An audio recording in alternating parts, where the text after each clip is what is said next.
সোনামার রান্নাঘর থেকে সবাইকে জানাই স্বাগতম। আজ আমি নিয়ে এসেছি মালাই কুলফি রেসিপি।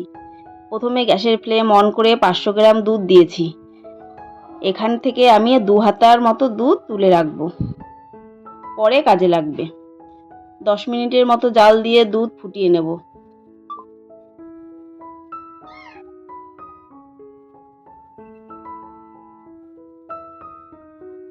ফ্লেভারের জন্য 2টো এলাচ থেতো করে দেব। হাফ বাটি চিনি দেব। চিনি দিয়ে আবারও 10 মিনিট ফুটিয়ে নেব।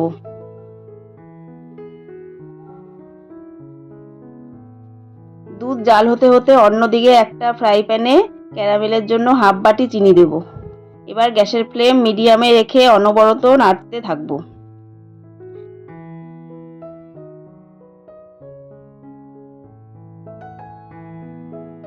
যখনই চিনির কালারটা এরকম চলে আসবে তারপর গ্যাসের ফ্লেম অফ করে দেব।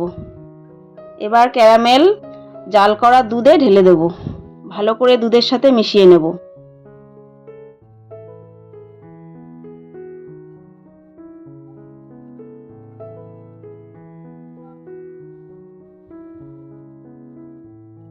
আগে থেকে তুলে রাখা দুধের মধ্যে 1 চামচ কর্নফ্লাওয়ার দিয়ে ভালো করে মিশিয়ে নেব।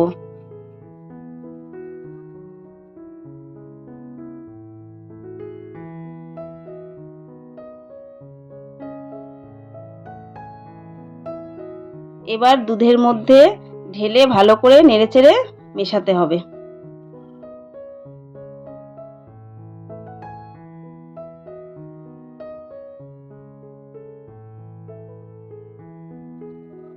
কর্নফ্লাওয়ার দুধের মধ্যে মেশানোর পর দুধ অনেকটাই ঘন হয়ে গেছে। এবার গ্যাসের ফ্লেম অফ করে দুধ সম্পূর্ণ ঠান্ডা করে নেব। এদিকে একটি আইসক্রিমের মোল্ড নিয়েছি। এবার জাল করা মালাই মোল্ডে ঢেলে দেব।